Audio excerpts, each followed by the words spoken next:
આપ નિહાળી રહ્યા છો જનતાની જમાવટ આઝાદી સમાચારોની।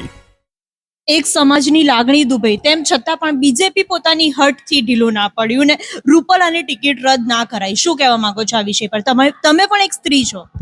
હું સ્ત્રી છું અને ક્ષત્રિય સમાજમાંથી જ આવું છું। જે રૂપાલાજીનું નિવેદન હતું એને બધાએ વખોડ્યું છે।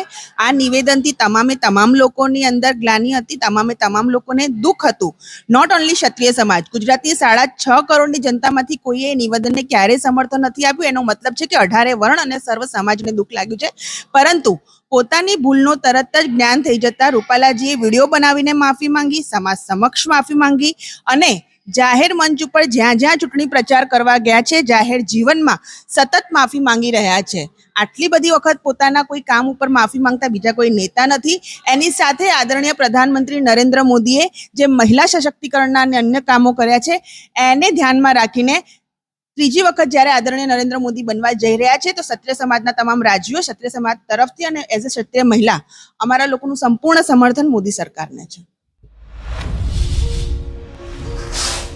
મેડિકલ ફિલ્ડના 20-22 વર્ષના મારા કરિયરમાં એક કેસ મને હજી નથી ભૂલાતો। શાંતાબેન કરીને એક બા મારા ત્યાં મોતિયાનું ચેકઅપ કરાવવા આવ્યા।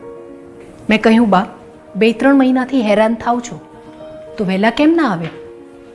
એમને કહ્યું, ગામડેથી શહેરમાં આવવાનું અને એમાંય દવાખાનાના ખર્ચા અમને કેમ પોસાય બેટા? હું એકલી નહોતી જેને થયું કે આવું કેમ? આ પ્રશ્ન અને આ ચિંતા જઈને સ્પર્શ્યા આપણા નરેન્દ્રભાઈને પણ। એમની જ લીડરશિપમાં તો રાજ્યના ખૂણે ખૂણે પથરાયા રસ્તાઓ અને ઇમરજન્સીમાં દોડ આવતી થઈ 108 એમ્બ્યુલન્સ, હેલ્થ ઇન્ફ્રાસ્ટ્રક્ચરને ગ્રાસરૂટ સુધી વિસ્તારવામાં આવ્યું અને મેડિકલ કોલેજો પણ વધી। અત્યાધુનિક ટેકનોલોજી અને ઇક્વિપમેન્ટ્સથી સજ્જ ફેસિલિટીઝ સ્થાપવામાં આવી।